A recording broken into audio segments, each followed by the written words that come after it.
sejahtera.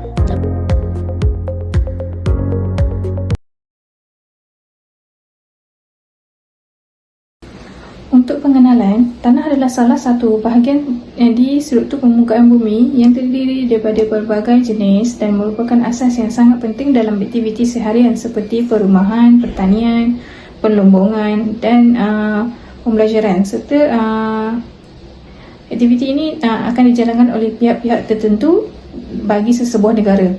Tanah-tanah yang berada di sesebuah negara adalah di bawah penjagaan ataupun penguasaan oleh Jabatan Tanah dan Galian bagi negara masing-masing.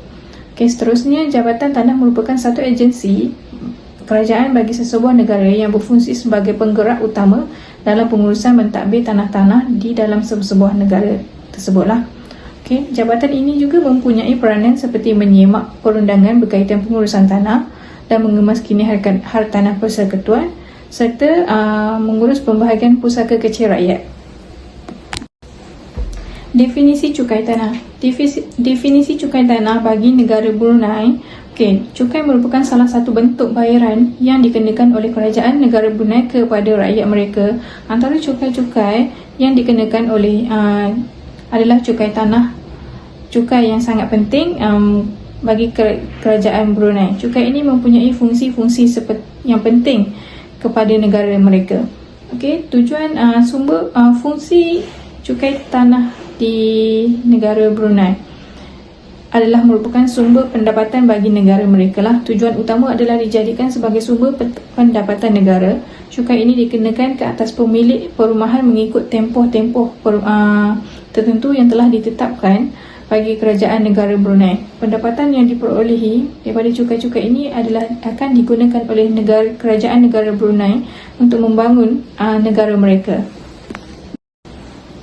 Selain fungsi sebagai sumber pendapatan negara, cukai tanah di negara Brunei adalah untuk membiayai pelbagai projek pembangunan, seterusnya mengekalkan infrastruktur serta perkhidmatan tempatan.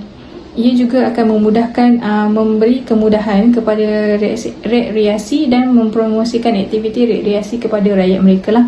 Seterusnya, tujuan keempat adalah untuk selain pada pendapatan, ia juga digunakan untuk mewujudkan kemudahan-kemudahan rekreasi yang baru kepada negara mereka tersebutlah.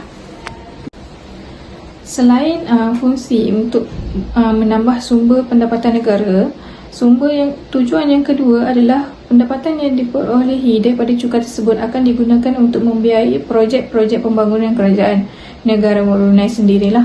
Sumber dana yang daripada cukai digunakan untuk pembelajaran projek-projek pembangunan baru bagi kesejahteraan rakyat bagi negara tersebut. Seterusnya, ia mengekalkan infrastruktur serta perkhidmatan tempatan. Seterusnya, tujuan yang ketiga adalah untuk pendapatan daripada cukai tersebut digunakan untuk memperbaiki kemudahan rekreasi dan mempromosikan aktiviti rekreasi kepada rakyat mereka supaya mereka dapat mengamalkan kehidupan yang sihat dan cergas. Dengan sumber pendapatan ini, kerajaan negara Brunei mewujudkan kemudahan-kemudahan rekreasi yang baru kepada rakyat mereka. Kepentingan cukai tanah di negara Brunei. Cukai tanah adalah sumber pendapatan penting kepada kerajaan negara Brunei untuk membiayai pelbagai perbelanjaan seperti pembinaan parit, jalan raya, pejabat kerajaan, hospital, sekolah, menaik taraf sekolah, menaik taraf pejabat kerajaan dan lain-lain. Sebarang pembinaan dan menaik taraf seperti hospital dan sekolah yang baik tidak dapat dilakukan tanpa sumber pendapatan cukai yang diperolehi oleh cukai tanah. Selain itu, cukai tanah juga digunakan untuk memberikan kemudahan dan perkhidmatan yang baik seperti pembersihan, pemotongan rumput dan pokok di kawasan bandar dan perumahan demi kesejahteraan rakyat negara Brunei sendiri.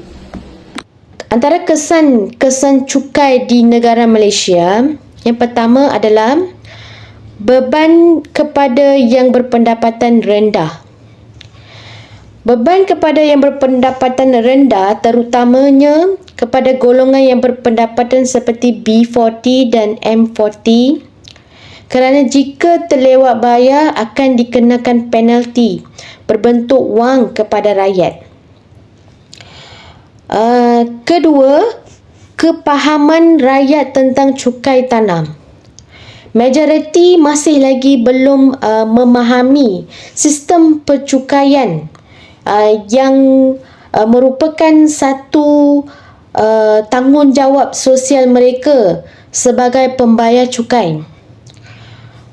Rakyat Malaysia masih tidak memahami, tidak tahu bahawa segala hasil yang diterima oleh kerajaan adalah untuk mereka juga, akan dikembalikan kepada mereka juga sebagai membina kemudahan rekreasi ataupun membina jalan raya ataupun membina hospital, menaik taraf hospital, sekolah, klinik, seperti itu. Yang ketiga, implikasi jika gagal membayar. Rakyat wajib menjelaskan cukai tanah jika tidak akan terjerat dalam masalah undang-undang yang boleh memberikan kesan panjang kepada hartanya. Selain daripada risiko rampasan, pemilik tanah juga akan dikenakan penalti tambahan, kehilangan hak-hak tertentu dan masalah undang-undang. Assalamualaikum. Untuk kesimpulan, kerajaan juga boleh meningkatkan kesedaran rakyat tentang kepentingan cukai tanah kepada negara tersebut melalui menjalankan kempen-kempen penerangan dan pendidikan tentang kepentingan cukai tanah dalam pembangunan negara dan meningkatkan kesejahteraan rakyat. Oleh itu, cukai tanah memainkan peranan yang penting dalam pembangunan negara dan menaik taraf kehidupan rakyat.